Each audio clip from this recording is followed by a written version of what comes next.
Hello guys, तो guys आपके लिए एक नया अपडेट लेके आ चुके हैं जो कि है पावर स्टार पवन सिंह के बारे में। तो गाइस जैसा कि Pawan Singh rise and fall में गए हैं तो उनको लेके काफ़ी ज़्यादा न्यूज़ आ रहे हैं। गाइस आकृति नेगी जो कि पवन सिंह के साथ काफ़ी ज़्यादा देखने को मिल रही हैं और काफ़ी ज़्यादा उनसे बातें भी कर रही हैं, जो जिसको लेके पवन सिंह ने उनको मूवी के लिए भी ऑफर भी किया है कि हम और आप साथ में मूवी भी बनाएंगे। तो इसको लेके उनके फैंस काफ़ी ज़्यादा खुश भी हैं और काफ़ी ज़्यादा कमेंट भी कर रहे हैं।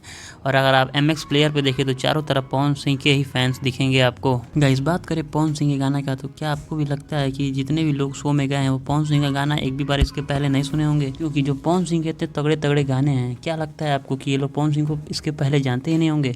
और गाइस बात कर ले दूसरे अपडेट की, तो जो वोटिंग लाइन है वो चालू हो चुकी है। गाइस दिनेश लाल यादव ने भी अपने इंस्टाग्राम स्टोरी पे पवन सिंह को मेंशन करते हुए स्टोरी लगाई है कि पवन सिंह को वोट करें, और काफ़ी ज़्यादा भोजपुरी के जितने भी स्टार हैं वो सब पवन सिंह को सपोर्ट में कर रहे हैं।